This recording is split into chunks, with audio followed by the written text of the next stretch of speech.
Back on the water, Jimmy and Luiza are on the prowl for conch. When we were going for the conchs, all we were really doing was just driving around and looking for a big grass flat with some conch on it.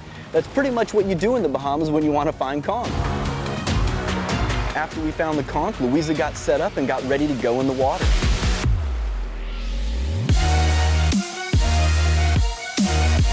It didn't take long to start getting a bunch of conch in the boat.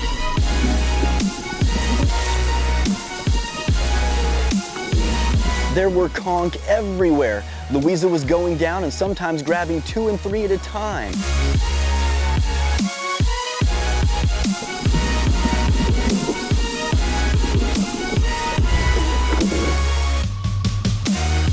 And then I went down and grabbed one.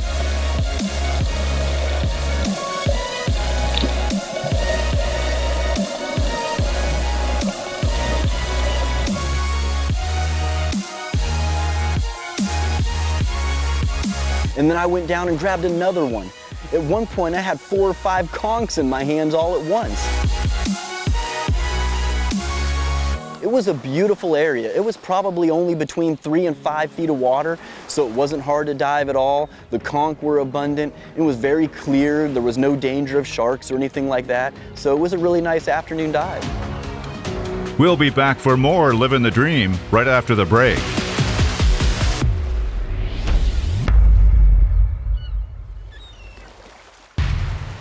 Before the break, Jimmy and Luiza searched for a bed of seagrass to dive for conch on, and it wasn't long before they found the gold mine. Here in the Bahamas, diving for conch is considered both recreational and economic. These shellfish are indigenous to the Gulf of Mexico and Caribbean, and are most commonly valued as seafood and fish bait. There's no shortage of them in these waters, which is why they are so celebrated by locals and Caribbean eateries.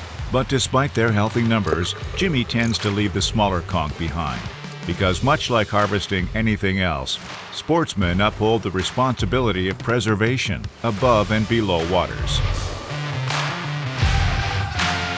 We were just trying to get enough conch for us and the crew and the people over at the house there on Middle Key.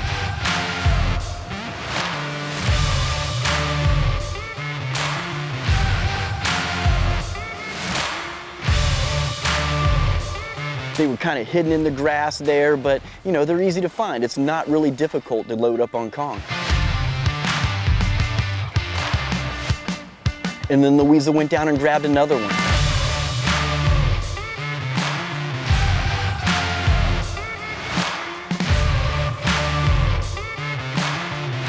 And after we felt that we've had plenty of conch, we went ahead and put them all on the boat and got ready to head back to Middle Key and clean them up.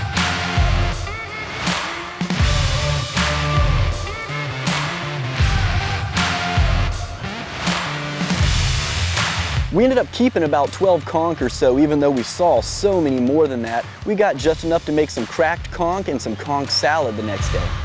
The ride back to Middle Key was short, and all told the bounty looked good.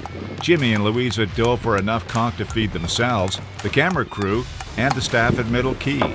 And they even have enough to save some for bait. In anticipation of the good meal to come, night passes quickly. And the next day, Jimmy and Luiza are back at it fishing for mutton, another numerous and tasty species of the Bahamas.